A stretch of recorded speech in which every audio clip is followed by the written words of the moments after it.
Covid രോഗവ്യാപനവുമായി ബന്ധപ്പെട്ട നിബന്ധനകളും നിർദ്ദേശങ്ങളും നിലനിൽക്കുന്നതുകൊണ്ടാണ് പ്രസ് ക്ലബ്ബിൽ അല്ലെങ്കിൽ മറ്റൊരു പൊതുസ്ഥലത്ത് ഇത്തരത്തിലൊരു പത്രസമ്മേളനം നടത്താൻ കഴിയാതെ പോയത്. അതിൽ മാധ്യമ സുഹൃത്തുക്കൾക്കൊക്കെ ഉണ്ടായിട്ടുള്ള അസൗകര്യത്തിൽ ഞാൻ ആദ്യമായിട്ട് ക്ഷമ ചോദിക്കുകയാണ്. പ്രധാനമായും ഇത്തരത്തിലൊരു അടിയന്തര സ്വഭാവത്തിലുള്ള പത്രസമ്മേളനം വിളിച്ചതിൻ്റെ പ്രധാനപ്പെട്ട കാരണം Sprinkler.com അഴിമതിയുമായി ബന്ധപ്പെട്ട ചില കാര്യങ്ങൾ വ്യക്തമാക്കാൻ വിശദീകരിക്കാൻ വേണ്ടിയിട്ടാണ്. ഞാനിതുമായി ബന്ധപ്പെട്ട് 3 ഫേസ്ബുക്ക് ലൈവ് സംപ്രേഷണം നടത്തുകയുണ്ടായി ഇതിനു മുമ്പ്.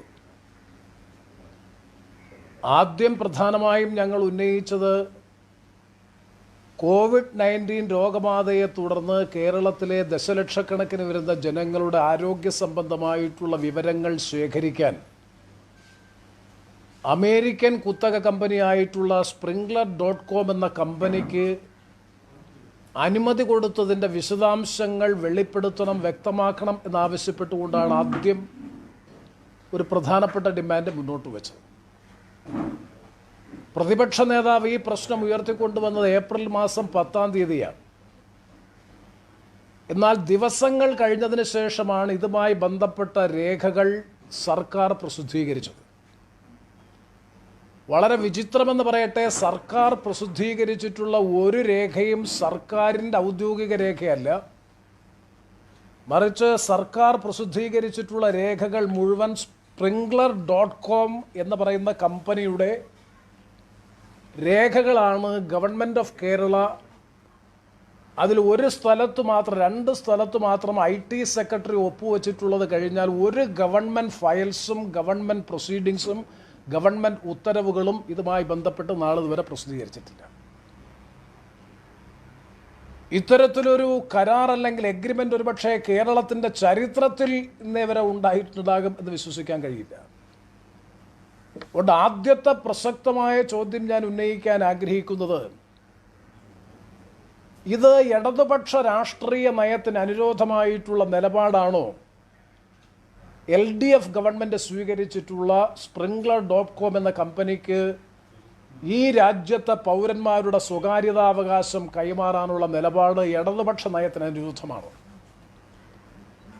കാരണം LDF ഗവൺമെൻറ്റിൻ്റെയും CPMൻ്റെയും CPIയുടെയും ഒക്കെ പ്രഖ്യാപിതമായിട്ടുള്ള പോളിസി നമുക്കെല്ലാവർക്കും അറിയാവുന്നതാണ്. ഫ്രീ സോഫ്റ്റ്വെയർ പോളിസി അല്ലെങ്കിൽ സ്വതന്ത്ര സോഫ്റ്റ്വെയർ നയമാണ് CPM തുടരുന്നത്. CPMൻ്റെ കേന്ദ്ര കമ്മിറ്റി അംഗീകരിച്ചിട്ടുള്ള രേഖകളിലൊക്കെ വ്യക്തമാക്കിയിട്ടുള്ളത്.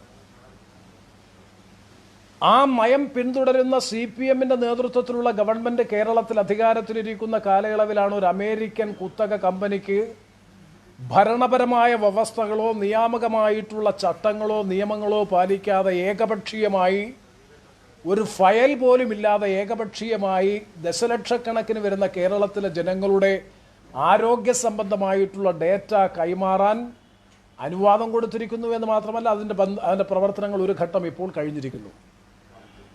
അപ്പോൾ ചുരുക്കി പറഞ്ഞാൽ, ആധാറിനെതിരെ പാർലമെൻറ്റിനകത്തും പുറത്തും സമരം ചെയ്തവർ സ്വകാര്യതാവകാശം മൗലികാവകാശമാണ് എന്ന് പ്രഖ്യാപിച്ചുകൊണ്ട് നിരന്തരമായ പ്രക്ഷോഭങ്ങൾക്ക് നേതൃത്വം കൊടുത്ത CPMൻ്റെ നേതൃത്വത്തിലുള്ള കേരള സർക്കാർ തന്നെ കേരളത്തിലെ ജനങ്ങളുടെ മൗലികാവകാശമായിട്ടുള്ള സ്വകാര്യതാവകാശത്തെ ലംഘിച്ചുകൊണ്ട് അവരുടെ അനുമതി കൂടാതെ ഭരണപരമായ നടപടിക്രമങ്ങളൊന്നും തന്നെ പാലിക്കാതെ ഏകപക്ഷീയമായി ഒരു കരാർ അല്ലെങ്കിൽ ഒരു ഓർഡർ ഫോം ഇത്തരത്തിലൊരു കമ്പനിക്ക് കൊടുത്തിരിക്കുന്നു എന്നുള്ളതാണ് ഏറ്റവും വിചിത്രമായിട്ടുള്ള സംഗതി. എന്ന് പറഞ്ഞാൽ അതിൻ്റെ അർത്ഥം കേരളത്തിലെ ഇടതുപക്ഷ ജനാധിപത്യ മുന്നണി ഗവൺമെൻറ് ഇടതുപക്ഷ രാഷ്ട്രീയത്തിൻ്റെ അന്ധകരായി മാറി തീർന്നിരിക്കുന്നു കേരളത്തിലെ പിണറായി വിജയൻ്റെ നേതൃത്വത്തിലുള്ള LDF ഗവൺമെൻറ്. 2, ഇന്ന് കേരളത്തിലെ ബഹുമാനപ്പെട്ട മുൻ മുഖ്യമന്ത്രി വളരെ വിശദമായി തന്നെ രാവിലെ നടന്ന പത്രസമ്മേളനത്തിൽ ചൂണ്ടിക്കാണിച്ചു. ഞാനത് ആവർത്തിക്കാൻ ആഗ്രഹിക്കുന്നില്ല. മുഖ്യമന്ത്രി പറഞ്ഞത് സംസ്ഥാന ഗവൺമെൻറ്റിന് ധനബാധ്യതയില്ലാത്തത് കൊണ്ടാണ് നിയമവകുപ്പുമായി ആലോചിക്കാതിരുന്നത് ഒരു അന്താരാഷ്ട്ര കമ്പനിയുമായി ഒപ്പുവെച്ചതിനെ സംബന്ധിച്ചിടത്തോളം. എത്രയോ ബാലിശമായ വാദമുഖമാണ് കേരളത്തിൻ്റെ മുഖ്യമന്ത്രി ഈ കാര്യത്തെ സംബന്ധിച്ച് പറയുന്നത്. ഒരു കരാർ ഒപ്പിടുമ്പോൾ അതും ഒരു അന്താരാഷ്ട്ര കമ്പനിയുമായി കരാർ ഒപ്പിടുമ്പോൾ ആ ഒപ്പിടുന്നതിന് അനുരോധമായി ഒരു പ്രൊസീഡിങ്സ് വേണ്ടേ, ഓഫർ വേണ്ടേ, അക്സെപ്റ്റൻസ് വേണ്ടേ, അതുമായി ബന്ധപ്പെട്ട ഫയൽ വേണ്ടേ, ആ ഫയലിന്മേൽ ബന്ധപ്പെട്ട വകുപ്പ് മന്ത്രിമാരുടെ തീരുമാനങ്ങൾ വേണ്ടേ? വിവിധ വകുപ്പുകൾ അടങ്ങുന്നതാണ് തദ്ദേശ സ്വയംഭരണ വകുപ്പ്, ആരോഗ്യ വകുപ്പ്, ധനകാര്യ വകുപ്പ്, നിയമവകുപ്പ് തുടങ്ങിയിട്ടുള്ള ഒരു വകുപ്പുകളുമായി പോലും ആലോചിക്കുകയോ ഫയൽ റൂട്ടിംഗ് പ്രൊസീജിയർ ഇന്ന് ശ്രീ ഉമ്മൻചാണ്ടി സൂചിപ്പിച്ചതുപോലെ റൂൾസ് ഓഫ് ബിസിനസിൻ്റെ ഒരു ചട്ടങ്ങളും പാലിക്കാതെ മാർച്ച് മാസം 25 മുതൽ സെപ്റ്റംബർ മാസം 24 വരെയുള്ള 6 മാസക്കാലം COVID-19 ബന്ധപ്പെട്ട് കേരളത്തിലെ രോഗികളുടെയും ക്വാറന്റൈനിൽ കഴിയുന്നവരുടെയും ഒക്കെ ആരോഗ്യ സംബന്ധമായിട്ടുള്ള വിവരങ്ങൾ 41 കോളങ്ങളുള്ള എന്യൂമറേഷൻ ഫോം മുഖാന്തരം സമാഹരിച്ച് ഒരു സ്വകാര്യ കുത്തക കമ്പനിക്ക് കൊടുക്കാൻ എങ്ങനെ ആര് ഈ ഗവൺമെൻറ് അധികാരം നൽകി എന്നതിന് കേരളത്തിൻ്റെ ബഹുമാനപ്പെട്ട മുഖ്യമന്ത്രി മറുപടി പറഞ്ഞേ മതിയാവൂ. ഫയൽ ഉണ്ടെങ്കിൽ, ഫയൽ പ്രൊസീഡിങ്സ് ഉണ്ടെങ്കിൽ അത് പറയണം. നിങ്ങൾക്കറിയാം, ആകെ ആധാരമായി പറയുന്നത് ഒന്ന് മാർച്ച് മാസം 24 ഒപ്പുവച്ചു എന്ന് പറഞ്ഞുകൊണ്ട് മാർച്ച് 13 പ്രസിദ്ധീകരിച്ച നോൺ ഡിസ്ക്ലോസർ എഗ്രിമെൻ്റാണ്. ഒന്ന് മാർച്ച് 24 പ്രസിദ്ധീകരിച്ചിട്ടുള്ള, മാർച്ച് 24 ഒപ്പുവച്ചു എന്ന പേരിൽ പ്രസിദ്ധീകരിച്ചിട്ടുള്ള ഒരു രേഖ. 2 ഏപ്രിൽ മാസം 2 നമ്മുടെ IT സെക്രട്ടറിയും അതുപോലെ കമ്പനിയുടെ എക്സിക്യൂട്ടീവും ഒപ്പുവെച്ചിട്ടുള്ള രേഖയാണ് ബേസിക് എഗ്രിമെന്റ് ഡോക്യുമെന്റ് എന്ന് വിശേഷിപ്പിക്കാൻ കഴിയുന്ന ഇതാണ്. ഇതിൽ ഒപ്പുവെച്ചിരിക്കുന്നത് കമ്പനിയുടെ എക്സിക്യൂട്ടീവ്, അതുപോലെ M. ശിവശങ്കരൻ IAS അല്ലെങ്കിൽ principal secretary to the government electronics and IT department ഒപ്പുവെച്ചിട്ടുണ്ട്. അതിൽ M. ശിവശങ്കരൻ IAS ഒപ്പുവെച്ചതിൻ്റെ താഴെ തീയതിയില്ല എന്ന് ആർക്ക് നോക്കിയാലും മനസ്സിലാക്കാൻ കഴിയും. എക്സിക്യൂട്ടീവ് ഒപ്പുവെച്ചതിൻ്റെ താഴെ 12 ഏപ്രിൽ 2020 എന്ന് കൃത്യമായി രേഖപ്പെടുത്തിയിട്ടുണ്ട്. ഇതിലൊരു പർച്ചേസ് ഓർഡർ നമ്പർ ഇല്ല. ഇവർ പറയുന്ന ഈ പറയുന്ന ഫോറത്തിൽ അല്ലെങ്കിൽ ഗവൺമെൻറ് ആധാര രേഖയായി സൂചിപ്പിക്കുന്ന ഓർഡർ ഫോമിനകത്തൊരു ഓർഡർ നമ്പറില്ല. കസ്റ്റമറെ കുറിച്ച് പറഞ്ഞിട്ടുണ്ട്. ഒരു കൺസിഡറേഷനും പാസ് ചെയ്യുന്നില്ല എന്ന് പറയുന്ന സ്ഥലത്ത് കറൻസി US ഡോളറിലാണ് കറൻസി കൈമാറ്റം ചെയ്യപ്പെടുന്നത്. അപ്പോൾ പർച്ചേസ് ഓർഡർ നമ്പറില്ല. ശിവശങ്കരൻ എന്ന് പറയുന്ന IT സെക്രട്ടറി ഒപ്പുവെച്ചിരിക്കുന്നത് ഗവർണർക്ക് വേണ്ടി, കേരള ഗവൺമെന്റിന് വേണ്ടിയിട്ടാണോ എന്ന് പോലും കൃത്യമായി വ്യക്തമാക്കിയിട്ടില്ല. ഇനി ഏറ്റവും രസകരമായിട്ടുള്ള വസ്തുത, ഈ പറയുന്ന ഏപ്രിൽ 2 ഒപ്പുവെച്ചിരിക്കുന്ന ഓർഡർ ഫോം എന്ന് മുതൽ മുൻകാല പ്രാബല്യത്തോടുകൂടി നിലവിൽ വരും. മാർച്ച് 25 മുതൽ ഈ കമ്പനി ശേഖരിച്ച വിവരങ്ങളെ സാധൂകരിക്കുന്ന എഗ്രിമെൻ്റാണ്, റെട്രോസ്പെക്റ്റീവ് എഫക്റ്റാണ്. എങ്ങനെയാണ് സാധനം വാങ്ങി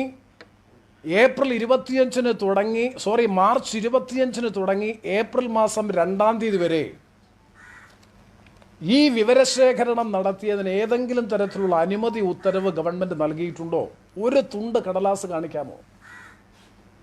പ്രസിദ്ധീകരിച്ചതിൽ ആകെ ഉള്ളതൊരു നോൺ ഡിസ്ക്ലോസർ എഗ്രിമെന്റ് ആണ്. മാർച്ച് മാസം 24 ഒപ്പുവെച്ചു എന്ന് പറയുന്ന ഒരു നോൺ ഡിസ്ക്ലോസർ എഗ്രിമെന്റ് എന്ന് പറഞ്ഞാൽ വിവരം പുറത്തുവിടില്ല എന്ന് പറഞ്ഞുകൊണ്ട് വിവരശേഖരത്തിൻ്റെ രഹസ്യ സ്വഭാവം സൂക്ഷിക്കുമെന്ന് പറഞ്ഞുകൊണ്ടുള്ള ഒരു എഗ്രിമെന്റാണ്. ആ നോൺ ഡിസ്ക്ലോസർ എഗ്രിമെന്റ് പരിശോധിച്ചാൽ നിങ്ങൾക്കറിയാം, അതിനകത്ത് ഒപ്പിട്ടിരിക്കുന്ന കമ്പനിയുടെ എക്സിക്യൂട്ടീവ്, ആ ഒപ്പിൻ്റെ അടിയിലും തീയതിയില്ല. IT സെക്രട്ടറി ഒപ്പിട്ടിരിക്കുന്നതിൻ്റെ അടിയിൽ തീയതിയില്ല. അതിൻ്റെ ഫ്രണ്ട് പേജിൽ, പ്രധാനപ്പെട്ട പേജിൽ മാർച്ച് 24, 2020 എന്ന് രേഖപ്പെടുത്തിയിട്ടുണ്ട് എന്നുള്ളത് ശരിയാണ്. അപ്പം ഏപ്രിൽ മാസം 2 ഒപ്പുവെച്ച പർച്ചേസ് ഓർഡർ ഫോം മാർച്ച് മാസം 25 മുതൽ സംഭരിച്ച വിവരശേഖരം. ഞാൻ ചോദിക്കുന്നു, ഞാൻ ക്വാറന്റൈനിൽ കഴിഞ്ഞ ഒരു പേഷ്യൻ്റാണ്, 17 ദിവസം. എൻ്റെ ആരോഗ്യ സംബന്ധമായിട്ടുള്ള വിവരം എൻ്റെ അറിവോ സമ്മതമോ കൂടാതെ സമാഹരിച്ചൊരു പ്രൈവറ്റ് കമ്പനിക്ക് കൊടുക്കാൻ എന്തധികാരം, എന്തവകാശം? നിങ്ങൾ പറയുന്ന എല്ലാ നടപടിക്രമങ്ങളും ന്യായീകരിച്ചാലും ഈ പറയുന്ന മാർച്ച് 25 മുതൽ ഏപ്രിൽ മാസം 2 വരെ ഇത് മുഴുവൻ കളക്ട് ചെയ്തത് ഏത് ഗവൺമെൻറ് ഉത്തരവിൻ്റെ അടിസ്ഥാനത്തിൽ, ഏത് നിയമത്തിൻ്റെ അടിസ്ഥാനത്തിൽ, ഏത് ധാരണയുടെ അടിസ്ഥാനത്തിൽ? നോൺ ഡിസ്ക്ലോസർ എഗ്രിമെൻറ്റിൻ്റെ സാധ്യതയെ സംബന്ധിച്ചൊന്നൊരു ചാനൽ തന്നെ പുറത്തു വിട്ടിട്ടുണ്ട്. ഞാനതിൻ്റെ വിശദാംശങ്ങളിലേക്ക് പോകുന്നില്ല, പരിശോധിക്കേണ്ട വിഷയമാണ്. കാരണം ആ ചാനലിലെ വാർത്താ മാധ്യമപ്രവർത്തകൻ പറയുന്നതനുസരിച്ചാണെങ്കിൽ ഇതിൻ്റെ സാങ്കേതികത്വത്തെ സംബന്ധിച്ച് എനിക്ക് സബ്സ്റ്റാൻഷ്യേറ്റ് ചെയ്യാൻ കഴിയില്ല. പക്ഷേ അതനുസരിച്ചാണെങ്കിൽ ഈ ഡോക്യുമെൻ്റ് ക്രിയേറ്റ് ചെയ്യപ്പെട്ടിട്ടുള്ളത് ഏപ്രിൽ 14 എന്നാണ് കൃത്യമായി പറഞ്ഞിട്ടുള്ളത്. അത് സബ്സ്റ്റാൻഷ്യേറ്റ് ചെയ്യേണ്ടത് ഗവൺമെൻറ്റാണ്. അതായത് മാർച്ച് മാസം 24 ഒപ്പുവച്ചു എന്ന് പറയുന്ന NDA non disclosure agreement document create ചെയ്തിട്ടുള്ളത് ഏപ്രിൽ മാസം 14 എന്ന് പറയുമ്പോൾ സംശയം, ദുരൂഹത വീണ്ടും വർദ്ധിക്കുന്നു. അതെങ്ങനെ സാധ്യമാകും? ഇത് ശരിയാണെങ്കിൽ, ഇത് IT എക്സ്പെർട്സ് ആണ് പറയേണ്ടത്, ഇത് ഗവൺമെൻറ് തന്നെ പ്രസിദ്ധീകരിച്ച രേഖയിൽ നിന്നൊരു മാധ്യമപ്രവർത്തകൻ ഗവേഷണ കൗതുകത്തോടുകൂടി പുറത്തുവിട്ട ഒരു രേഖയുടെ അടിസ്ഥാനത്തിലാണ്. ഈ നോൺ ഡിസ്ക്ലോസർ എഗ്രിമെൻറ്റിൻ്റെ അടിയിൽ പോലും ഈ പറയുന്ന 2 പേരും ഡേറ്റ് വെച്ചിട്ടില്ല. മാർച്ച് 24 ഒപ്പുവച്ചു എന്ന് അവകാശപ്പെടുന്ന NDAയിൽ നോൺ ഡിസ്ക്ലോസർ എഗ്രിമെൻറ്റിൻ്റെ താഴെ 2 പേരും, കമ്പനിയുടെ പ്രതിനിധിയും കേരള ഗവൺമെൻറ്റിൻ്റെ പ്രതിനിധിയായിട്ടുള്ള IT സെക്രട്ടറിയും ഒപ്പുവച്ചിട്ടില്ല. ഇത് 24 അല്ല ഈ ഡോക്യുമെൻ്റ് ക്രിയേറ്റ് ചെയ്തത്, ഏപ്രിൽ മാസം 14 ഡോക്യുമെൻ്റ് ക്രിയേറ്റ് ചെയ്തത് എന്ന് മാധ്യമ സുഹൃത്തുക്കൾ ഗവേഷണ കൗതുകത്തോടുകൂടി പഠനം നടത്തി റിപ്പോർട്ട് ചെയ്യുന്നു. ഗവൺമെൻറ് ഈ കാര്യം വിശദീകരിക്കണം. ഇനി ധാരാളം വിഷയങ്ങൾ ഞാൻ നേരത്തെ സൂചിപ്പിച്ചിട്ടുള്ള, അതുകൊണ്ട് മറ്റൊരു വിഷയം, ഗവൺമെൻറ്റും ബഹുമാനപ്പെട്ട മുഖ്യമന്ത്രിയും ആവർത്തിച്ച് പറയുന്നു ഇത് സൗജന്യ സേവനമാണ്. മാർച്ച് 25 മുതൽ സെപ്റ്റംബർ മാസം 24 വരെയുള്ള 6 മാസക്കാലം കോവിഡ് മാനേജ്മെൻറ്റുമായി ബന്ധപ്പെട്ട വിവരശേഖരണം നടത്തി വിശകലനവും സങ്കലനവും ചെയ്യാനുള്ള കമ്പനിക്ക് നൽകിയിരിക്കുന്ന, അല്ലെങ്കിൽ കമ്പനി നൽകുന്ന സർവീസ് സമ്പൂർണ്ണമായും ഫ്രീ ആണ്, സൗജന്യമാണ്. ഞാൻ ചോദിക്കുന്നു, ഇതിൽ പറഞ്ഞിരിക്കുന്ന ക്ലോസ് വായിച്ചാൽ ടോട്ടൽ അട്ടർ കൺഫ്യൂഷനാണ്. ആ ഏപ്രിൽ 2 പർച്ചേസ് ഓർഡർ ഫോമിൽ തന്നെ കോളങ്ങളുണ്ട്, ഓരോന്നിനുമുള്ള ചാർജിനെ സംബന്ധിച്ചുള്ള കോളങ്ങളുണ്ട്. ആ കോളങ്ങൾ മാധ്യമ സുഹൃത്തുക്കളുടെയൊക്കെ നിങ്ങളുടെയൊക്കെ കയ്യിൽ കിട്ടിക്കാണും. വളരെ രസകരമായിട്ടുള്ളതാണ് ആ കോളങ്ങൾ. ആ കോളങ്ങളിൽ ഇതാണ് അതിൻ്റെ കോളങ്ങൾ, ഓരോ കോളങ്ങളും. ഞാൻ ഓരോ സമയ ചുരുക്കമുള്ളതുകൊണ്ട് വായിക്കുന്നില്ല. ഇൻഫർമേഷൻ ഇൻ്റലിജൻസിനുള്ള ഫീസ്, പബ്ലിക് കമ്മ്യൂണിക്കേഷൻസിനുള്ള ഫീസ്, സിറ്റിസൺ എൻഗേജ്മെൻറ്റിനുള്ള ഫീസ്, സിറ്റിസൺ പോർട്ടലിനുള്ള ഫീസ്, ഇതെല്ലാം പറഞ്ഞിട്ട് അവസാനം പറഞ്ഞിരിക്കുന്നത് TBD means to be decided. To be decided means പിന്നീട് തീരുമാനിക്കും. ഇവിടെ ബഹുമാനപ്പെട്ട മുഖ്യമന്ത്രി ആവർത്തിച്ച് പറയുന്നു കോവിഡ് പീരീഡ് കാലയളവിലെ സർവീസ് സമ്പൂർണ്ണമായും സൗജന്യമാണ്. പക്ഷെ വാചകത്തിൻ്റെ ഘടന പരിശോധിച്ച് നോക്കിയാൽ 2 രൂപത്തിൽ വേണമെങ്കിലും വ്യാഖ്യാനിക്കാം. The customer is under no obligation to pay for the sprinkler service herein during the COVID-19 pandemic. COVID-19 പകർച്ചവ്യാധി നിലനിൽക്കുന്ന കാലയളവിൽ customer means government of Kerala is not liable to pay. But upon the conclusion of scoping and implementation, ഈ സ്കോപ്പിൽ പറയുന്ന പ്രവർത്തികൾ പൂർത്തീകരിക്കപ്പെട്ടതിന് ശേഷം Sprinklr will provide customer with the pricing for the necessary Sprinklr services. Sprinklr സർവീസസിന് ആവശ്യമായിട്ടുള്ള വില എന്തെന്നുള്ളത് കമ്പനി നിശ്ചയിക്കും.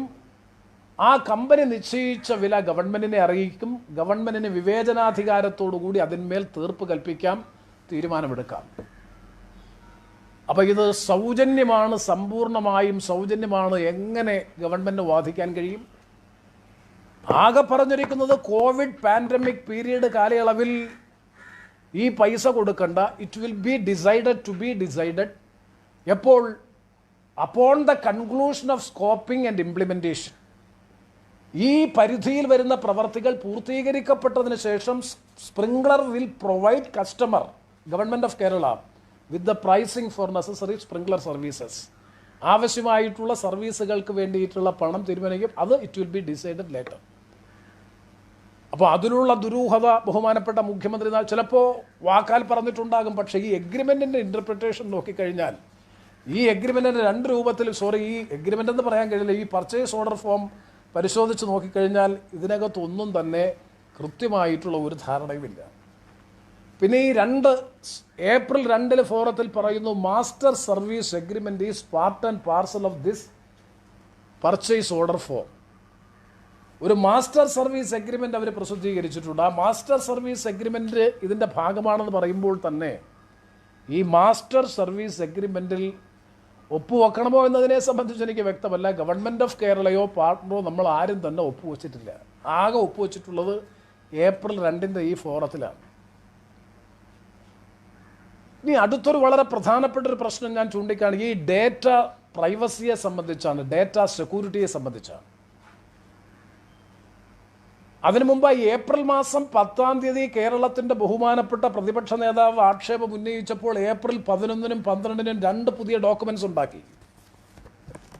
ആ 2 ഡോക്യുമെന്റ്സും വളരെ രസകരമായിട്ടുള്ള ഡോക്യുമെന്റ്സ് ആണ്. രണ്ടാമത്തെ 11 ഉണ്ടാക്കിയ ഡോക്യുമെന്റിൽ 10 പ്രതിപക്ഷ നേതാവ് ആക്ഷേപം ഉന്നയിച്ചതിന് ശേഷം 11 ഉണ്ടാക്കിയ കമ്പനി കൊടുത്തതാണ്, അല്ലാതെ ഗവൺമെൻറ് ഓഫ് കേരളമായിട്ടുള്ള കമ്പനിക്ക് ഈ ശിവശങ്കറിന് കൊടുത്തിട്ടുള്ള പേപ്പറിൽ എല്ലാ അവകാശവും അധികാരങ്ങളും കോപ്പി ചെയ്യാൻ, സ്റ്റോർ ചെയ്യാൻ, റീപ്രൊഡ്യൂസ് ചെയ്യാൻ, പെർഫോം ചെയ്യാൻ, ഡിസ്പ്ലേ ചെയ്യാൻ, യൂസ് ചെയ്യാൻ, ഡിസ്ട്രിബ്യൂട്ട് ചെയ്യാൻ, ട്രാൻസ്മിറ്റ് ചെയ്യാൻ ഒക്കെയുള്ള അവകാശം, അധികാരം സ്പ്രിംഗ്ലർ കമ്പനിക്ക് കൊടുത്തിട്ടുണ്ട് സ്റ്റേറ്റ് ഗവൺമെൻറ്.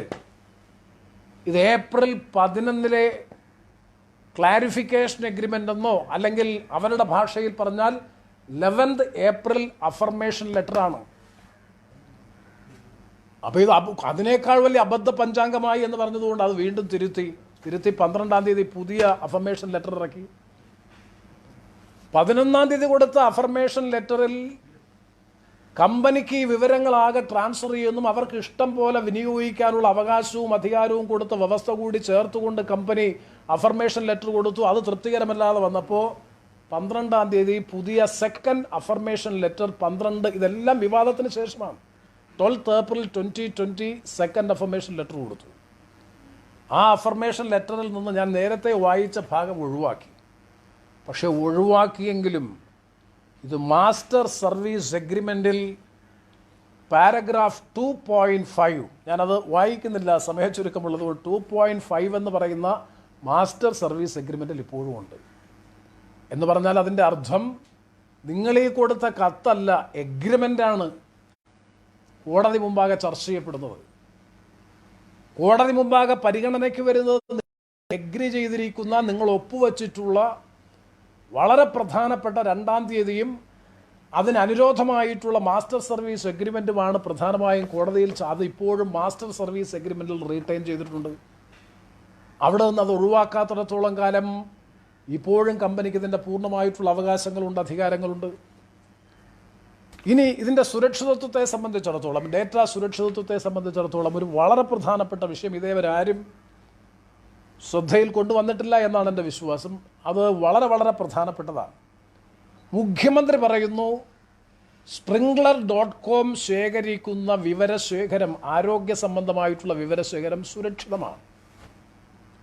ഈ എഗ്രിമെൻ്റ് ഗവേൺ ചെയ്യുന്നത് ഏത് രാജ്യത്തെ നിയമമാണ്?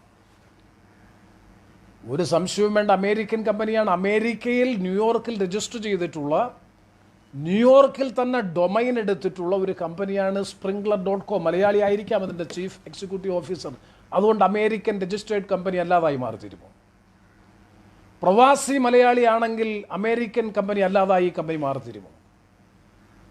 അതിനകത്ത് വളരെ വ്യക്തമായി കമ്പനി തന്നെ സമ്മതിക്കുന്നുണ്ട്. ഇതെല്ലാം കമ്പനിയുടെ ഡോക്യുമെന്റ്സ് ആണ്. കമ്പനി പ്രസിദ്ധീകരിച്ചിട്ടുള്ള മാസ്റ്റർ സർവീസ് എഗ്രിമെൻറ്റിനോട് അനുബന്ധമായി പ്രകടിപ്പിച്ചിട്ടുള്ള ഫ്രീക്വൻ്റ്ലി ആസ്ക്ഡ് ക്വസ്റ്റ്യൻസ് എന്ന് പറയുന്നതിനകത്ത് how does Sprinklr protect customer data, അതിൽ കമ്പനിയുടെ അധികാരികൾ തന്നെ പറയുന്നുണ്ട്. ഞാനൊന്ന് വായിക്കാൻ ആഗ്രഹിക്കുന്നു, ക്ഷമിക്കണം, ഇറ്റ് ഇസ് ക്വയറ്റ് ടെക്നിക്കൽ, മനസ്സിലാക്കിയെടുക്കുന്നതിന് നല്ല ബുദ്ധിമുട്ടുണ്ട്. Sprinklr normally doesn't involve highly sensitive data requiring the associated high security. ഉന്നതമായ തീവ്രമായ സുരക്ഷ ആവശ്യപ്പെടുന്ന സെൻസിറ്റീവായിട്ടുള്ള ഡേറ്റ കൈകാര്യം ചെയ്യുന്ന കാര്യത്തിൽ normally we don't involve. Sprinklr normally doesn't involve highly sensitive data requiring the associated high security.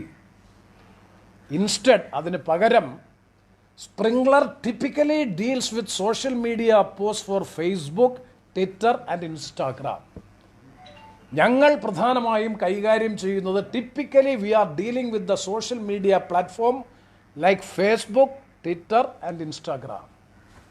മുഖ്യമന്ത്രി എന്താ പത്രസമ്മേളനത്തിൽ പറഞ്ഞത്? ഇതൊരു PR കമ്പനിയല്ല.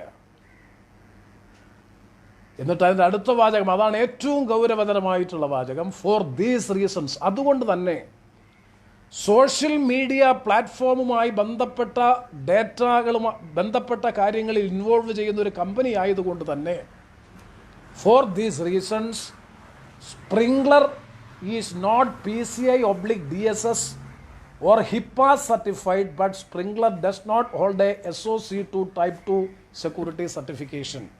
അതുകൊണ്ട് ഇത്തരത്തിൽ സങ്കീർണമായിട്ടുള്ള ആരോഗ്യ സംബന്ധമായിട്ടുള്ള വിവരശേഖരണം നടത്തുന്ന കമ്പനികൾക്ക് അമേരിക്കയിൽ നിലവിലുള്ള നിയമമനുസരിച്ച് നിർബന്ധമായും ഉണ്ടാകേണ്ടുന്ന HIPAA നിയമം ഞങ്ങൾക്ക് ബാധകമല്ല.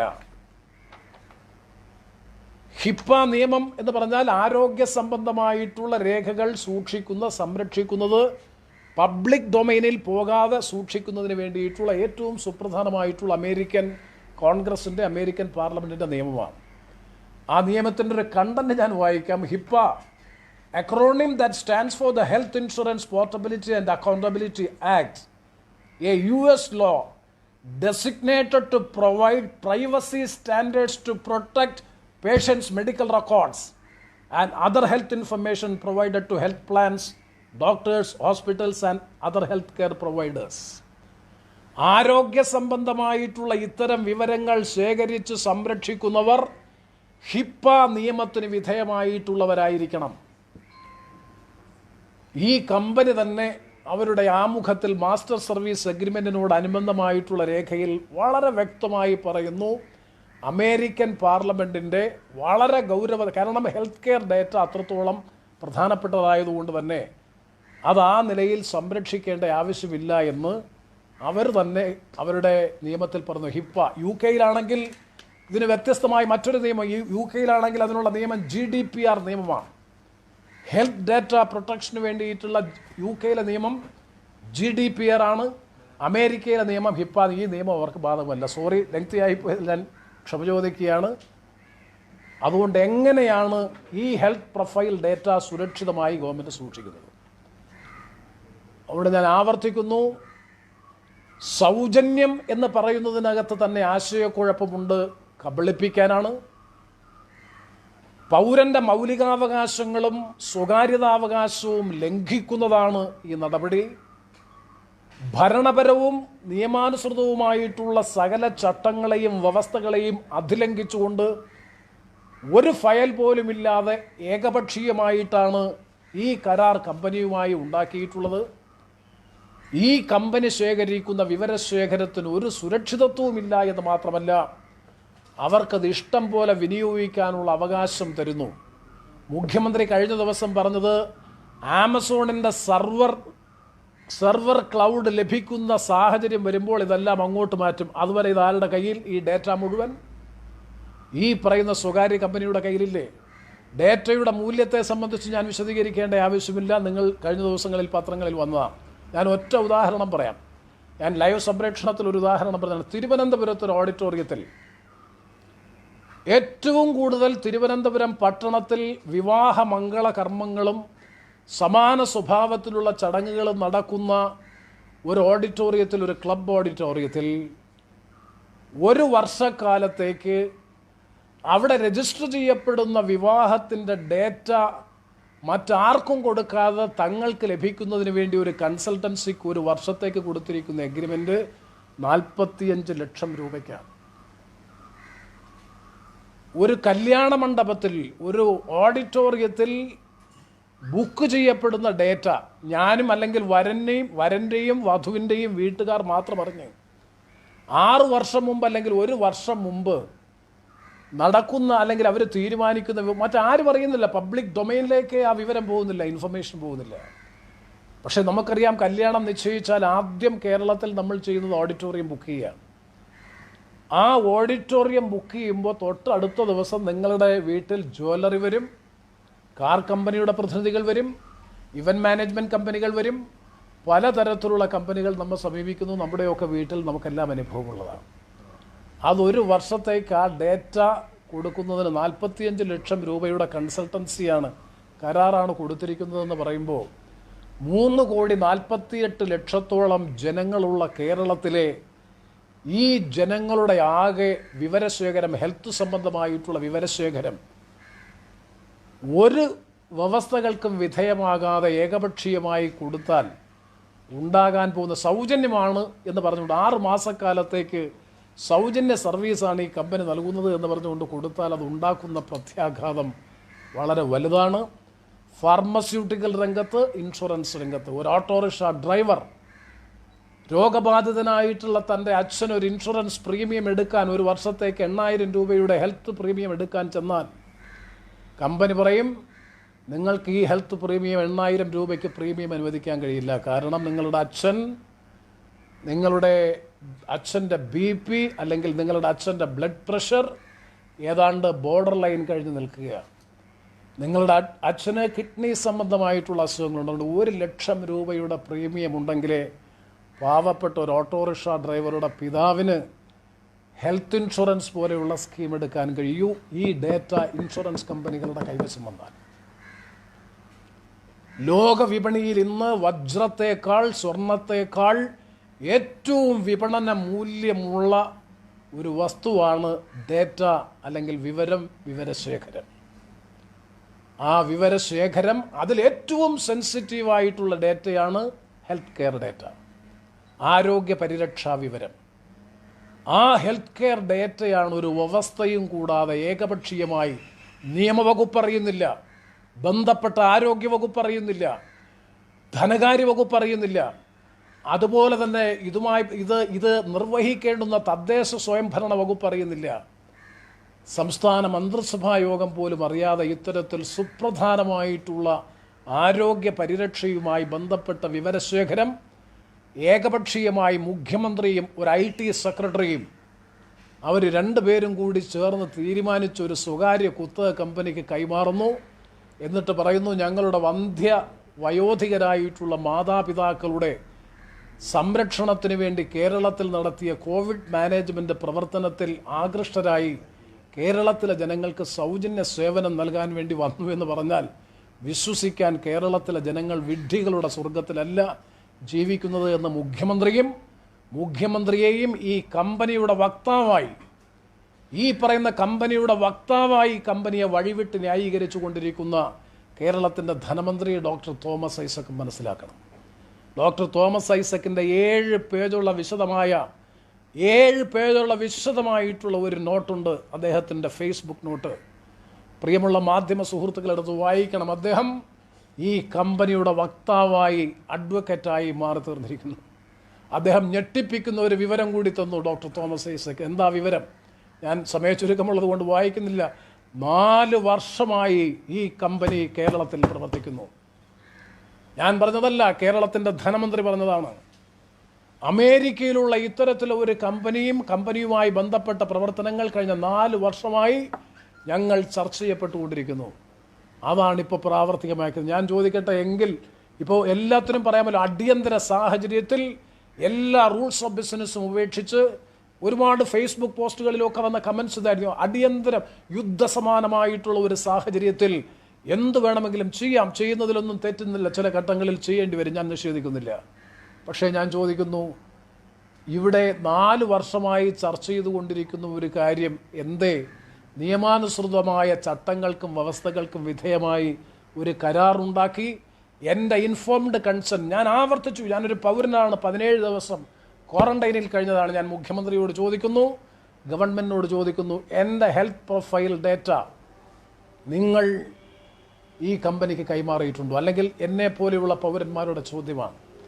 ഒരു ഡേറ്റയുടെ മൂല്യം UK അതുപോലെ തന്നെ അമേരിക്കയിൽ ഞാൻ പറഞ്ഞിട്ടുള്ളതല്ല. കഴിഞ്ഞ ദിവസം പ്രതിപക്ഷ നേതാവ് പറഞ്ഞു, വളരെ ഇതുമായി ബന്ധപ്പെട്ട് സ്റ്റഡി നടത്തിയിട്ടുള്ള കമ്പനികൾ സൂചിപ്പിച്ചിട്ടുണ്ട്, ഏതാണ്ട് ഈ പറയുന്ന ഒരു ഡേറ്റയുടെ മൂല്യം യൂറോപ്പിലും അമേരിക്കയിലും കോടിക്കണക്കിന് രൂപയുടെ മൂല്യമാണ് സത്യത്തിൽ ഇതുമായി ബന്ധപ്പെട്ട് വരുന്നത്.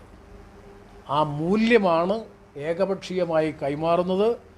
ഇത് വിരൽ ചൂണ്ടുന്നത് അഴിമതിയിലേക്കാണ്.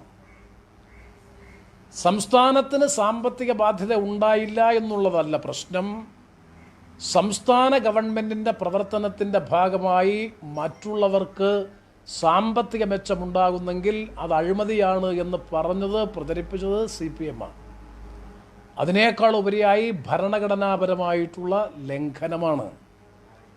മൗലികാവകാശത്തിൻ്റെയും സ്വകാര്യതാവകാശത്തിൻ്റെയും നഗ്നമായ ലംഘനമാണ് നടത്തിയിട്ടുള്ളത്. CPM കേന്ദ്ര കമ്മിറ്റിയും പോളിറ്റ് ബ്യൂറോയും സഖാവ് സീതാറാം യെച്ചൂരിയും ഈ കരാറിനെ സംബന്ധിച്ച് എന്തഭിപ്രായം പറയുന്നു? ആധാർ സംബന്ധമായിട്ടുള്ള വിവരങ്ങൾ വന്നപ്പോൾ, അതുപോലെ ചില വിവരങ്ങൾ, ചില പ്രശ്നങ്ങൾ നമ്മുടെ സംസ്ഥാനത്തുണ്ടായപ്പോൾ, അതായത് കേംബ്രിഡ്ജ് അനലിറ്റിക്കയുടെ വിവരങ്ങൾ ചോർന്നതുമായി ബന്ധപ്പെട്ട് ഇന്ത്യയിലെ ചില കമ്പനികൾക്കും അതുപോലെ ചില സ്ഥാപനങ്ങൾക്കുമൊക്കെ ബന്ധമുണ്ട് എന്ന് കണ്ടപ്പോൾ Communist Party of India Marxist 2018 March മാസം 24 പുറത്തിറക്കിയ കമ്മ്യൂണിക്കെയാണ് stop data breach and violation of privacy. ഞങ്ങളുടേതല്ല, CPM-ൻ്റെതാണ്. എന്താണ് CPM-ൻ്റെ ഡേറ്റ പ്രൈവസി പോളിസി അല്ലെങ്കിൽ സ്വകാര്യതാവകാശത്തെ സംബന്ധിച്ച് CP-യുടെ നിലപാടെന്താ? CP-യുടെ വകുപ്പല്ലേ ഡിസാസ്റ്റർ മാനേജ്മെൻറ്റ്, റവന്യൂ വകുപ്പ്. ഡിസാസ്റ്റർ മാനേജ്മെൻറ്റ് ഇതിനകത്തുള്ള റോൾ എന്താ? ഇതൊരു ഡിസാസ്റ്റർ മാനേജ്മെൻറ്റിൻ്റെ ഭാഗമാണല്ലോ. ക്വാറന്റൈനിൽ കഴിയുന്ന, നിരീക്ഷണത്തിൽ കഴിയുന്നവരുടെ വിവരം ശേഖരിച്ച് അവർക്കാവശ്യമായിട്ടുള്ള സൗകര്യങ്ങൾ ഒരുക്കി, അവരെ ഐസൊലേഷൻ ക്വാറന്റൈൻ ക്യാമ്പുകൾ ഉണ്ടാക്കി, മെഡിക്കൽ ക്യാമ്പുകൾ ഉണ്ടാക്കി, 65 വയസ്സിൽ കഴിയുന്നവരെ പ്രത്യേകമായിട്ട് മാറ്റി താമസിപ്പിച്ച് ഡിസാസ്റ്റർ, ഒരു ദുരന്തത്തെ മാനേജ് ചെയ്യുന്ന പ്രവൃത്തിയിൽ റവന്യൂ വകുപ്പിന് CPIക്ക് എന്താ റോൾ? റവന്യൂ വകുപ്പ് അറിഞ്ഞിട്ടുണ്ടോ?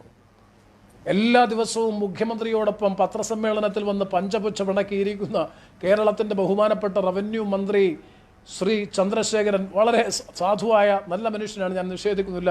അദ്ദേഹത്തിന് ഇതിനെ സംബന്ധിച്ച് എന്തെങ്കിലും ധാരണയുണ്ടോ? ഡിസാസ്റ്റർ മാനേജ്മെൻറ്റ് പോളിസിയും ഇതുമായി ഒരു കൺസൾട്ടേഷൻ നടന്നിട്ടുണ്ടോ? അപ്പോൾ എല്ലാ തരത്തിലുമുള്ള ലംഘനങ്ങളുടെ പരമ്പര, ഏകപക്ഷീയമായി എന്തും കേരളത്തിൽ ചെയ്യാം എന്ന ഒരവസ്ഥയിലേക്ക് കേരളം വന്നിരിക്കുന്നു. ഒരു കാരണവശാലും അനുവദിക്കാൻ കഴിയില്ല. അടിയന്തരമായി ഈ കരാർ അല്ലെങ്കിൽ പർച്ചേസ് ഓർഡർ ഫോം പിൻവലിച്ചാൽ പോലും മാർച്ച് മാസം 25 മുതൽ ഈ ദിവസം വരെ സമാഹരിച്ച ഡേറ്റ മാത്രവുമല്ലല്ലോ, നിങ്ങൾ എന്തുകൊണ്ട് അതിൻ്റെ പ്രൊഫൈല് ആദ്യം വെബ്സൈറ്റ് നോക്കിയപ്പോൾ ഞങ്ങൾക്കെല്ലാം കിട്ടിയ മെയിൻ പ്രൊഫൈല് നിങ്ങളെല്ലാവരും ഗവൺമെൻറ് ഓഫ് കേരളയാണ് ഇതിലെ പ്രധാനപ്പെട്ട ഒരു സ്വകാര്യ കുത്തക കമ്പനിയുടെ powered by Sprinklr citizens experience management platform. ഇതിപ്പം മാറ്റി? സൈറ്റിൽ നിന്ന് ശിവശങ്കരൻ്റെ കമൻസ് എന്തുകൊണ്ട് മാറ്റി? ശിവശങ്കരൻ IAS-ൻ്റെ കമൻസ് എന്തുകൊണ്ട് മാറ്റി? എന്തുകൊണ്ട് government.in എന്ന് പറയുന്ന വെബ്സൈറ്റ് മുഖാന്തരം ഇത് ട്രാൻസ്ഫർ ചെയ്യണമെന്ന് പറഞ്ഞ് പിന്നീട് LSDD ഉത്തരവ് മാറ്റി ഇറക്കി? പ്രതിപക്ഷ നേതാവ് 10-ാം തീയതി ഈ പ്രശ്നം പൊതുസമൂഹത്തിൻ്റെ ശ്രദ്ധയിൽ കൊണ്ടുവന്നതിന് ശേഷമല്ലേ ഞങ്ങൾ ചില കാര്യങ്ങളിൽ മാറ്റങ്ങൾ വരുത്തുന്നു എന്ന് വരുത്തി തീർക്കാൻ വേണ്ടി ഈ നടപടികൾ ചെയ്തത്. ഇപ്പോഴും വിവരങ്ങൾ നേരിട്ട് പോകുന്നത് ഈ പറയുന്ന സ്വകാര്യ കമ്പനിയാണ്. ഡേറ്റ കളക്ഷൻ, കമ്പൈലിംഗ്, അവരുടെ അനാലിസിസ്, സകല അധികാരങ്ങളും അവകാശങ്ങളും കമ്പനിയിൽ നിക്ഷിപ്തമായിട്ടുണ്ട്. അതുകൊണ്ട് അടിയന്തരമായി കരാർ പിൻവലിക്കണം. ഒരു സ്വതന്ത്ര ഏജൻസിയെ കൊണ്ട് ഈ കാര്യത്തെ സംബന്ധിച്ച് IT വിദഗ്ധന്മാരുൾപ്പെടെയുള്ളവരടങ്ങുന്ന ഒരു സമഗ്ര തലസ്പർശിയായിട്ടുള്ള അന്വേഷണം ഈ കാര്യത്തിൽ ഉണ്ടാകണം എന്നാണ് ഈ അവസരത്തിൽ ആവശ്യപ്പെടാനുള്ളത്.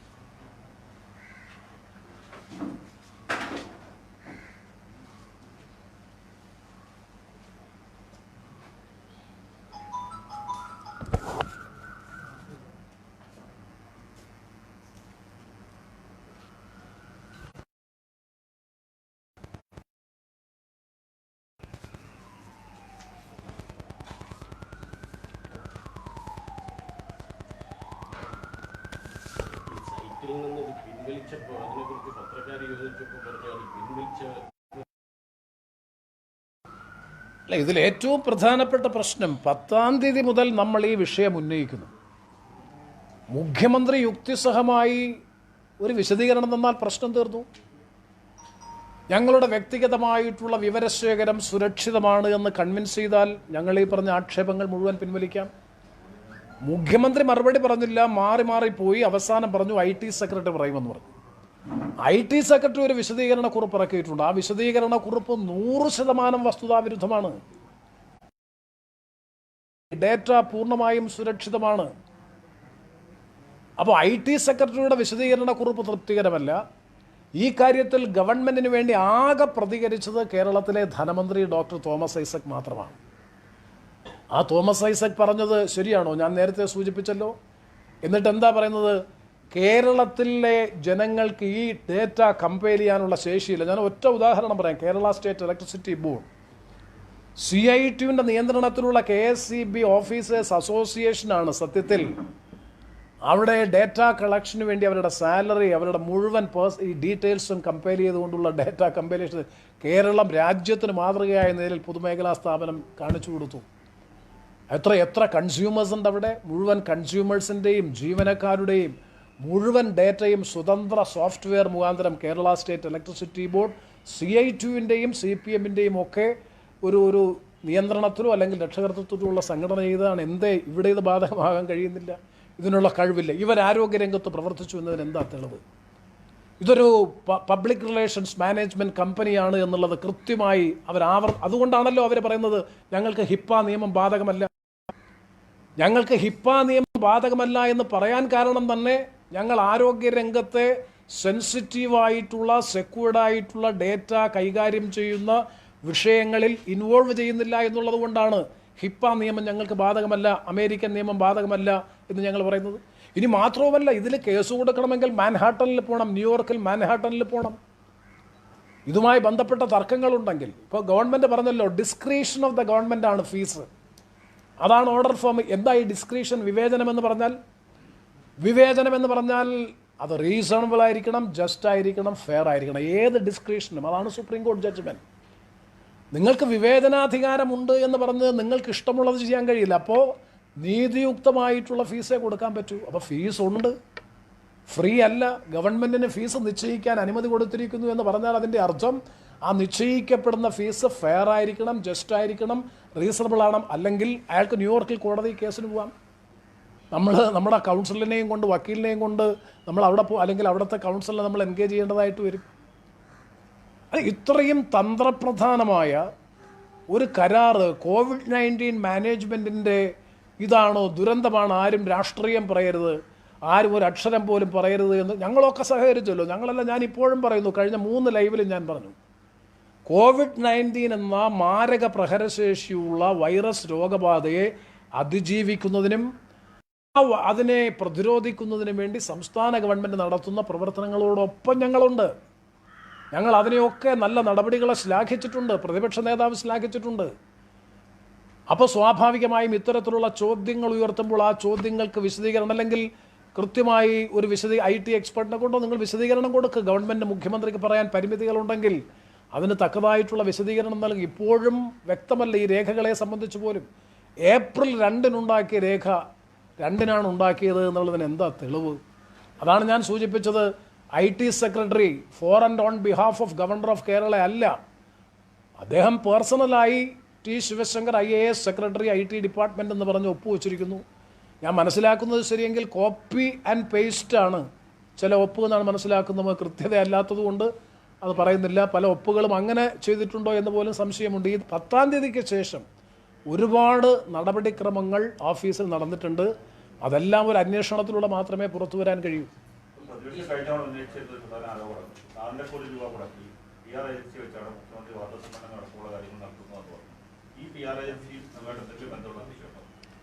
അത് അന്വേഷണത്തിൽ വെളിപ്പെടേണ്ട വിവരമാണ്. കാരണം ഇവർ വളരെ ഇഫക്റ്റീവായി PR മാനേജ്മെൻറ്റ് നടത്താൻ കഴിവുള്ള ഒരു കമ്പനിയാണ് ഈ കമ്പനി എന്ന് ഇവരുടെ പ്രൊഫൈൽ വായിച്ചാൽ നമുക്ക് മനസ്സിലാക്കാൻ കഴിയും. ഞാൻ കേട്ടത് ശരിയെങ്കിൽ അമേരിക്കൻ പ്രസിഡന്റ് ട്രംപ് ഇലക്ഷനിൽ സബ്ലീസ് എടുത്ത 21 കമ്പനികളിൽ ഈ കമ്പനി ഉണ്ട് എന്നാണ് ചില മാധ്യമങ്ങളിലൂടെ മനസ്സിലാക്കാൻ കഴിയുന്നത്.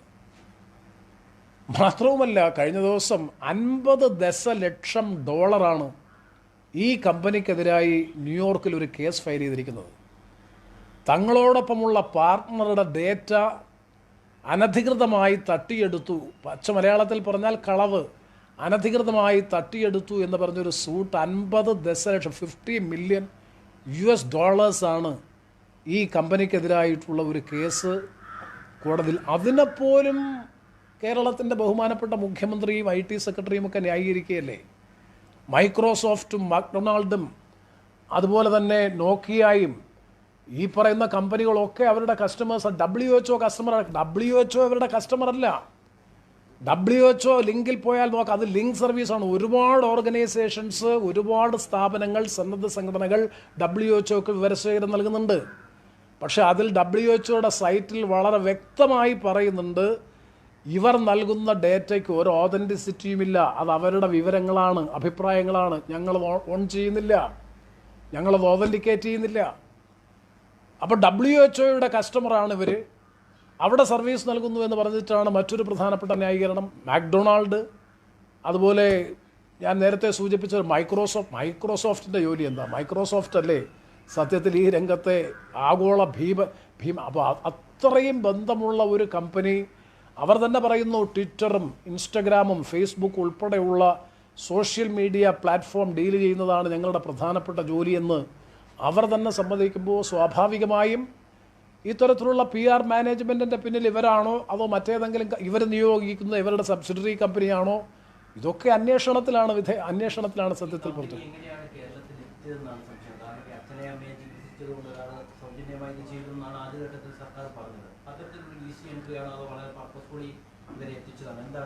അത് ശുദ്ധ നുണയല്ലേ സത്യത്തിൽ പറഞ്ഞത്? വന്ധ്യവയോധികരായിട്ടുള്ള മാതാപിതാക്കളെ കോവിഡ് കാലയളവിൽ ശുശ്രൂഷ ഇവർ വളരെ നേരത്തെ ഇവിടെ ഉണ്ടെന്നല്ലേ, പ്രളയ കാലഘട്ടത്തിലും ഇവിടെ ഉണ്ടല്ലോ.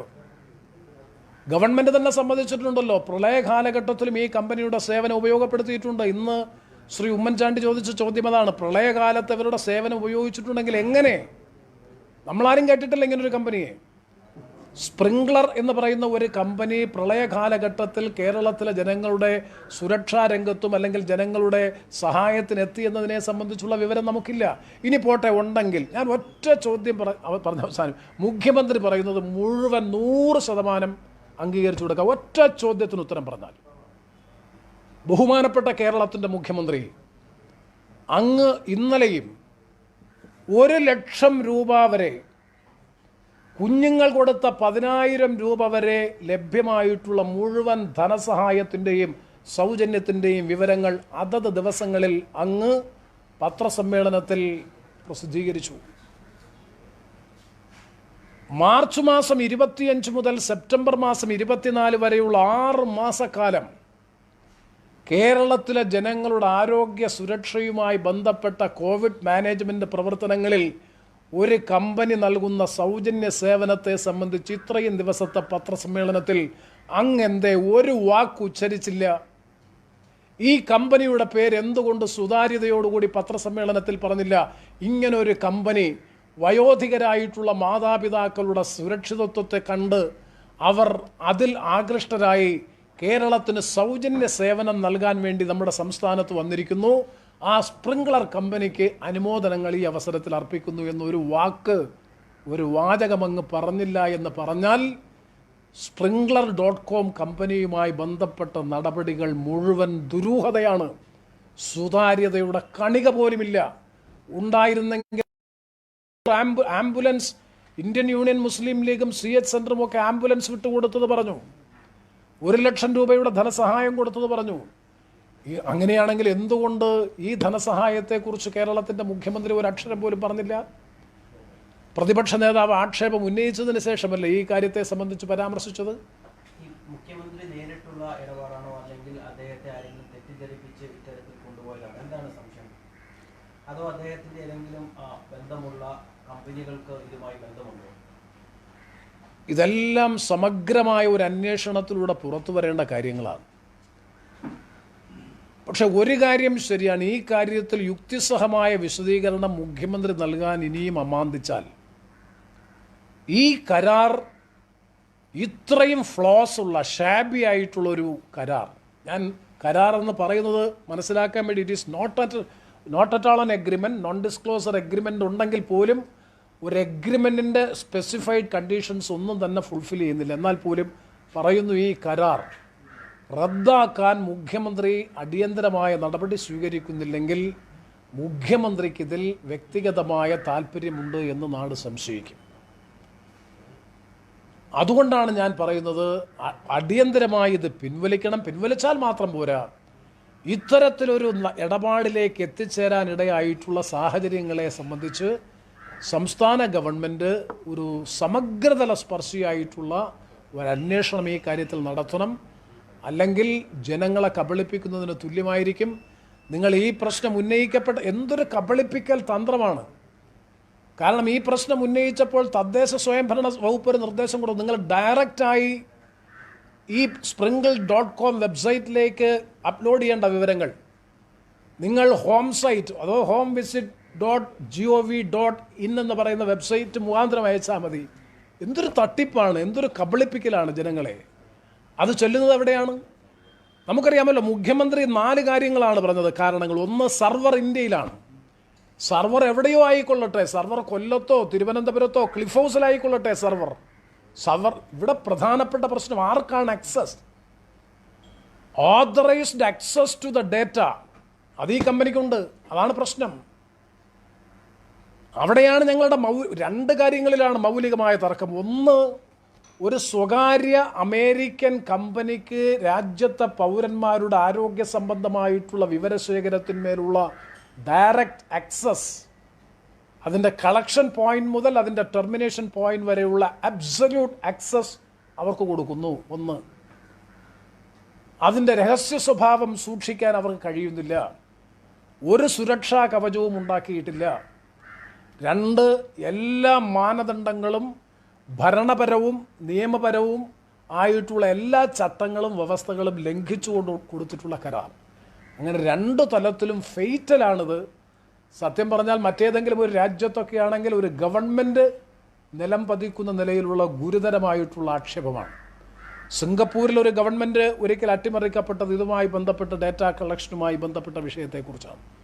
മാത്രമല്ല ഇവരുടെ സോഷ്യൽ പ്രൊഫൈലിംഗ്, ഞാൻ സംശയിക്കുന്നു, സോഷ്യൽ പ്രൊഫൈലിംഗ് അപകടകരമായിട്ടുള്ള ഒരു കാര്യമാണ്. ഇവരിത് സോഷ്യൽ പ്രൊഫൈലിങ്ങിന് ഉപയോഗിക്കില്ല എന്ന് എങ്ങനെ അറിയാം? കെനിയ ഗവൺമെൻറ്റിനെ അട്ടിമറിച്ചത് സോഷ്യൽ പ്രൊഫൈലിങ്ങിലൂടെയല്ലേ? എന്ന് പറഞ്ഞാൽ വർഗവൽക്കരിച്ച് പലതരത്തിലുള്ള സംഘർഷങ്ങൾ സമൂഹത്തിൽ ഉണ്ടാക്കി, ഡേറ്റാസ് ഉപയോഗിച്ച് ഉണ്ടാക്കി, ആ നിലയിൽ ഭരണകൂടങ്ങളെ അട്ടിമറിക്കുന്നത് നമ്മൾ കണ്ടിട്ടുണ്ട്. അതാണ് ഞാൻ നേരത്തെ പറഞ്ഞത്, oil is precious than data is അതൊരു അക്സെപ്റ്റഡ് പ്രിൻസിപ്പിളാണ് ഇപ്പോൾ ഈ ലോകത്ത്. Data is more precious than oil. എണ്ണയേക്കാൾ പ്രഷ്യസ് ആണ്, മൂല്യമുള്ളതാണ് വിവരം. ആ വിവരമാണ് ഇവിടെ ഒരാൾ വന്നൊരു ഓഫർ നൽകുന്നു, അപ്പോൾ തന്നെ IT സെക്രട്ടറി ഒപ്പുവെക്കുന്നു, മുൻകാല പ്രാബല്യത്തോടുകൂടി കളക്ട് ചെയ്ത ഡേറ്റ സാധൂകരിക്കപ്പെടുന്നു. താങ്കൾ ക്വാറന്റൈനിൽ ഇരുന്ന ആളാണെന്ന് താങ്കളുടെ വിവരം ഇത്തരത്തിൽ പോയിട്ടുണ്ടെങ്കിൽ ഒരു സാധാരണ പൗരനപ്പുറം താങ്കൾ MP എന്ന നിലയിൽ താങ്കളുടെ ചില അവകാശങ്ങളൊക്കെ ഉണ്ട്. ഇത്തരം കാര്യങ്ങൾ പാർലമെന്റിന്റെ ശ്രദ്ധയിൽപ്പെടുത്തുന്നു. ഞാൻ ഇതിനകം തന്നെ കേന്ദ്ര ആരോഗ്യമന്ത്രിക്ക് കത്തയച്ചിട്ടുണ്ട്. ഇന്ത്യൻ കൗൺസിൽ ഓഫ് മെഡിക്കൽ റിസർച്ചിൻ്റെയും അതുപോലെ തന്നെ ഇത്തരത്തിലുള്ള കരാറുകളിൽ ഏർപ്പെടണമെന്നുണ്ടെങ്കിൽ യൂണിയൻ ഹെൽത്ത് മിനിസ്റ്റർ ചെയർമാനായിട്ടുള്ള ഒരു സ്ക്രീനിങ് കമ്മിറ്റിയുണ്ട്. ഹെൽത്ത് സ്ക്രീനിങ് കമ്മിറ്റി എന്നാണ് അതിൻ്റെ പേര്. അതിൻ്റെ ചെയർമാൻ യൂണിയൻ ഹെൽത്ത് മിനിസ്റ്ററാണ്. അപ്പോൾ ഇന്ത്യൻ കൗൺസിൽ ഓഫ് മെഡിക്കൽ റിസർച്ചിൻ്റെയും ഹെൽത്ത് മിനിസ്ട്രി കമ്മിറ്റിയുടെ കേന്ദ്ര സ്ക്രീനിങ് കമ്മിറ്റിയുടെയും അറിവോടുകൂടിയാണോ ഇത്തരത്തിലൊരു ഇടപാടിൽ സംസ്ഥാന ഗവൺമെൻറ് ഏർപ്പെട്ടിട്ടുള്ളത് എന്നതിനെ സംബന്ധിച്ച് ഞാൻ കേന്ദ്ര ആരോഗ്യമന്ത്രിക്ക് കത്തയച്ചിട്ടുണ്ട്. ആ കാര്യത്തിൽ അന്വേഷിച്ചറിയിക്കണമെന്ന് ആവശ്യപ്പെട്ടിട്ടുണ്ട്. ഇത് വേണമെങ്കിൽ ഗവൺമെൻറ് നിഷ്പ്രയാസം ഇവേഡ് ചെയ്യാം. വളരെ ബുദ്ധിപരമായിട്ടാണ് ഇത്. ഒരു നിർദോഷമായി ഉണ്ടാക്കിയിട്ടുള്ള എഗ്രിമെൻ്റ് അല്ല. കാരണം അവർ എഗ്രിമെൻറ്റിൽ ഏർപ്പെട്ടിട്ടില്ല. ഒരു പർച്ചേസ് ഓർഡറിലാണ് ഒപ്പുവച്ചിരിക്കുന്നത്. ഒരു ഇൻ്റർനാഷണൽ എഗ്രിമെൻറ്റിൽ കേരള ഗവൺമെൻറ് ഏർപ്പെട്ടിട്ടില്ല. ഒരു സാധനം വിൽക്കാൻ വേണ്ടി കൊണ്ടുവരുന്നു, ഗവൺമെൻറ് അത് വാങ്ങിക്കുന്നു. ഇപ്പോൾ കിറ്റിംഗ് ടെസ്റ്റ് വാങ്ങിയതുപോലെ ഈ കമ്പനിയുടെ ഇത് ഞങ്ങൾ വാങ്ങിക്കുന്നു. എന്ത് എഗ്രിമെൻ്റ്? ഒന്നുമില്ല. അടിയന്തര ഘട്ടത്തിൽ പർച്ചേസ് മാനുവൽ ഞങ്ങൾക്ക് ഉൾക്കൊള്ളാൻ കഴിഞ്ഞില്ല. വളരെ ലളിതമായി വേണമെങ്കിൽ മറുപടി പറയാം. പക്ഷേ നോൺ ഡിസ്ക്ലോസർ അഗ്രിമെൻ്റ് ഉണ്ട്. വിവരശേഖരം പുറത്തുവിടില്ല എന്ന് കാണിച്ചുകൊണ്ട് പറയപ്പെടുന്ന മാർച്ച് 24 എന്ന് പറയപ്പെടുന്ന ഒരു അഗ്രിമെൻ്റ് ഇപ്പോഴും നിലവിലുണ്ട്. എന്തായാലും ഈ കാര്യത്തിൻ്റെ നിജസ്ഥിതിയെ സംബന്ധിച്ച് അറിയാൻ വേണ്ടി കേന്ദ്ര ആരോഗ്യ മന്ത്രാലയത്തിന് ഇത്, കാരണം ആരോഗ്യ സംബന്ധമായിട്ടുള്ള വിവരശേഖരം എന്ന് പറയുന്നത് വളരെ സെൻസിറ്റീവാണ്, വളരെ സെക്യൂർഡായി സൂക്ഷിക്കേണ്ടതാണ്. അതുകൊണ്ടല്ലേ പാർലമെൻറ്റിൽ ആധാർ ബില്ല് വന്നപ്പോഴൊക്കെ ഞങ്ങളെല്ലാം എതിർത്തത് ഇത് ബഹുരാഷ്ട്ര കുത്തക കമ്പനിക്ക്, കമ്പോള ശക്തികൾക്ക് രാജ്യത്തെ ജനങ്ങളെ ചൂഷണം ചെയ്യാൻ എറിഞ്ഞു കൊടുക്കുന്നതാണ് എന്ന നിലയിൽ ഞങ്ങളെല്ലാവരും പ്രസംഗിച്ചതാണ്, CPM അടക്കം. അപ്പോൾ ഈ കമ്പനി, ബഹുരാഷ്ട്ര കുത്തക കമ്പനിക്ക് ആരോഗ്യ സംബന്ധമായിട്ടുള്ള വിവരങ്ങൾ കൈമാറുന്നതിന് ബാധകമല്ല. ആധാറിനെ എതിർത്തവർ താങ്കളുടെ കഴിഞ്ഞ ദിവസത്തെ 3 ഫേസ്ബുക്ക് ലൈവിനിടയിലും സംഘടിതമായി വന്ന് പറയുന്ന ചില കാര്യങ്ങളുണ്ട്. ഒന്ന്, താങ്കൾക്കെതിരെ കേസെടുക്കണമെന്നുള്ളതാണ്. പ്രത്യേകിച്ച് കോവിഡിന്റെ കാലത്ത് ഇത്തരത്തിൽ കുത്തിത്തിരി കൊണ്ടാക്കാൻ വേണ്ടി നടക്കാറുള്ളത്. താങ്കൾക്കെതിരെ കേസെടുക്കണമെന്നുള്ളത് തങ്ങളുടെ ആ 3 ലൈവിന്റെ അടിയിൽ സംഘടിതമായി വന്ന് അത്തരം കുറിപ്പുകൾ ഇടുന്നുണ്ട്. ഇപ്പോൾ അത് ഭരിക്കുന്ന പാർട്ടി CPM പ്രത്യേകിച്ചും ഒരു വലിയ PR മാനേജ്മെൻറ്റ് സംവിധാനം ഉണ്ടാക്കിയിട്ടുണ്ട്. പാർട്ടി തലത്തിലാണെങ്കിൽ നമുക്ക് മനസ്സിലാക്കാം, പാർട്ടി തലത്തിൽ മാത്രമല്ല, ഗവൺമെൻറ്റിനെതിരായി പ്രത്യേകിച്ച് മുഖ്യമന്ത്രിക്കെതിരായി എന്തെങ്കിലും തരത്തിലുള്ള പരാമർശങ്ങൾ ആരെങ്കിലും നടത്തിയാൽ അവരെ കടന്നാക്രമിക്കുക എന്നൊരു നയം ഇപ്പോൾ കേരളത്തിൽ പൊതുവെ സ്വീകരിച്ചിട്ടുണ്ട്. അതിൻ്റെ ഭാഗമായിട്ടാണ് ഏപ്രിൽ മാസം 10 ദുഃഖവെള്ളിയാഴ്ച പ്രതിപക്ഷ നേതാവ് ഈ കാര്യം ഉന്നയിച്ചപ്പോൾ എന്തൊരു കടന്നാക്രമണമായിരുന്നു പ്രതിപക്ഷ നേതാവിനെതിരെ. ആ ഗവൺമെൻറ് തന്നെയാണ് പ്രതിപക്ഷ നേതാവ് പറഞ്ഞ ചില കാര്യങ്ങൾ അംഗീകരിച്ചുകൊണ്ട് ഡയറക്റ്റായി കമ്പനിക്ക് ഇൻഫർമേഷൻ ഡേറ്റ കൊടുക്കാതെ ഒരു തദ്ദേശ സ്വയംഭരണ വകുപ്പിൻ്റെ ഉത്തരവ് പരിഷ്കരിച്ചത്.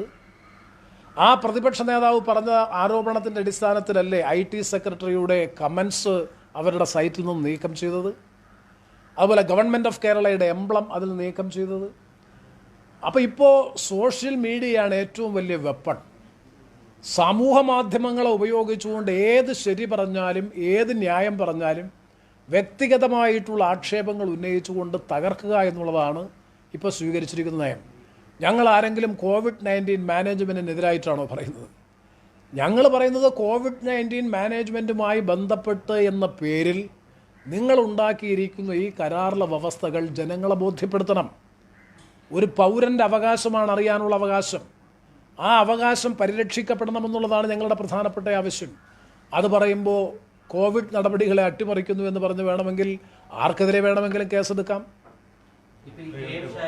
കഴിഞ്ഞ ദിവസം മുഖ്യമന്ത്രിക്കെതിരെ വളരെ വലിയ രീതിയിൽ പ്രതികരിച്ച ഒരാളാണ് മുസ്ലിം ലീഗ് നേതാവ് KM ഷാജി. അദ്ദേഹത്തിനെതിരെ ഇപ്പോൾ വിജിലൻസ് അന്വേഷണത്തിന് സർക്കാർ അനുമതി നൽകി.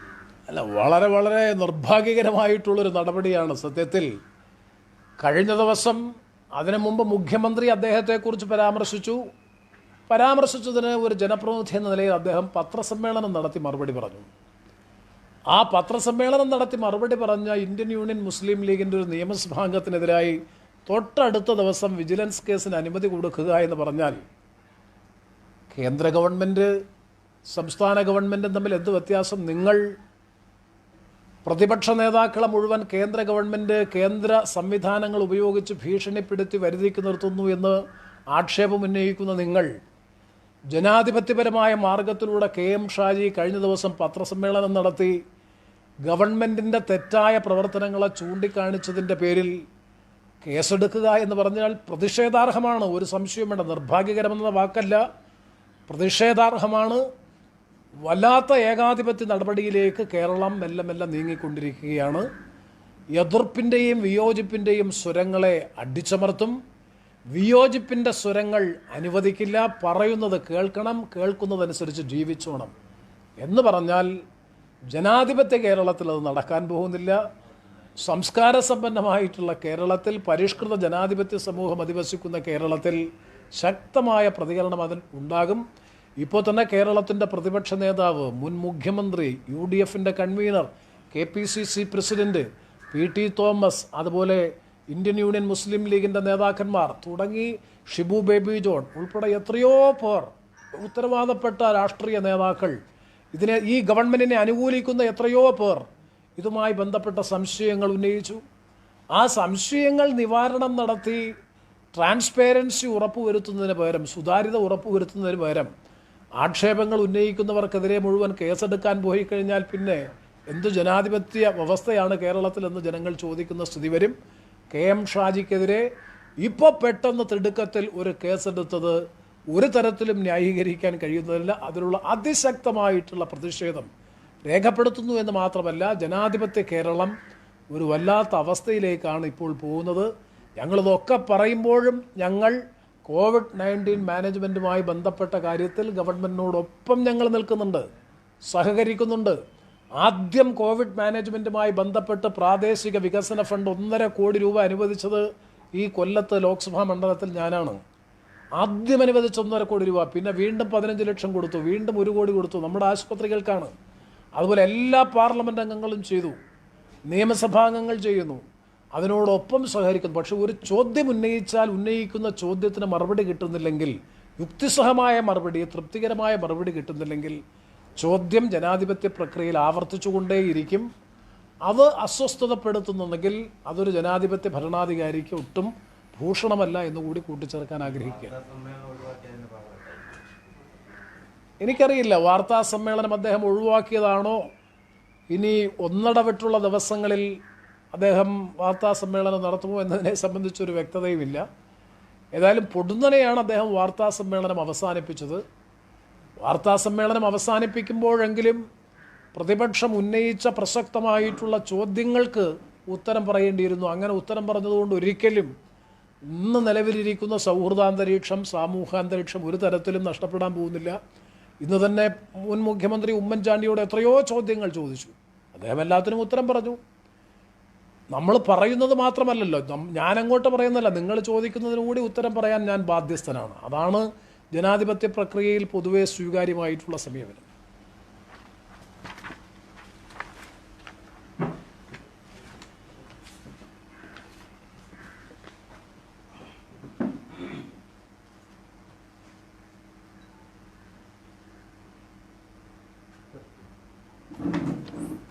വളരെ നന്ദി, താങ്ക് യു.